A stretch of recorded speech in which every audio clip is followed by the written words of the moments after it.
question for you, dear viewer. How much would you pay for this VHS cassette of Jerry McGuire? $20? $10? Nothing?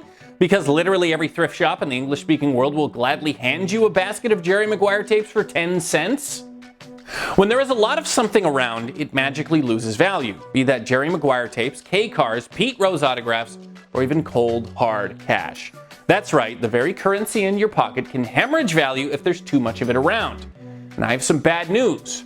We are entering an economic climate where that exact thing is poised to happen. I'm talking about inflation, the process by which everything gets more expensive because money starts to lose value.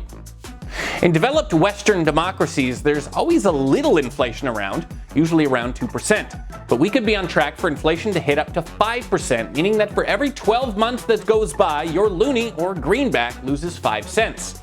Here's why. This is a baby boomer. He wears Eddie Bauer, he unironically likes Jimmy Buffett, and he's a member of the single wealthiest cohort of people in human history.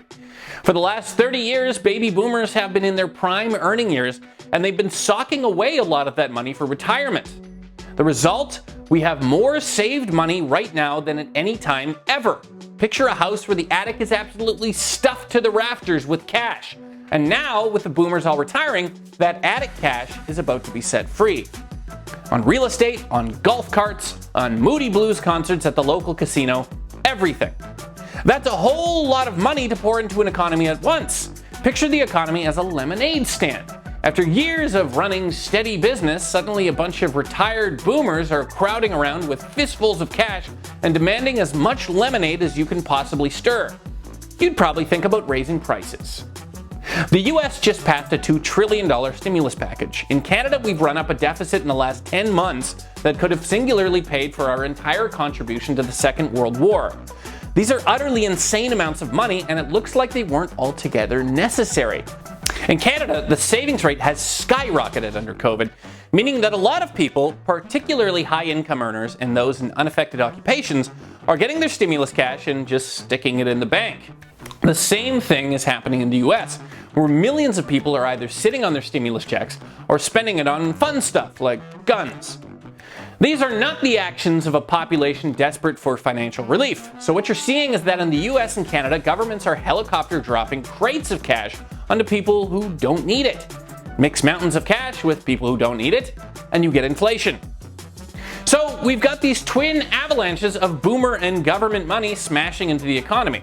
Too bad we've also just seen one of the largest mass closures of businesses ever. Thousands of restaurants, hotels, travel agencies, and strip clubs across North America have been wiped out by the pandemic. So, right at the moment we're about to see this utterly unhinged amount of consumer spending, there's never been fewer places for it to go. So all that cash is going to get funneled towards whatever is left and bid up the price. In fact, a version of this is already happening in Canadian and US real estate, which, if you hadn't noticed, is undergoing a bit of a price spike. Right now, you can't spend money on vacations, restaurant meals, concerts, or mistresses, so bushels of cash are being spent on the one thing we can buy: houses and condos. So get ready for that to happen more, but with everything. Except Jerry McGuire tapes, of course.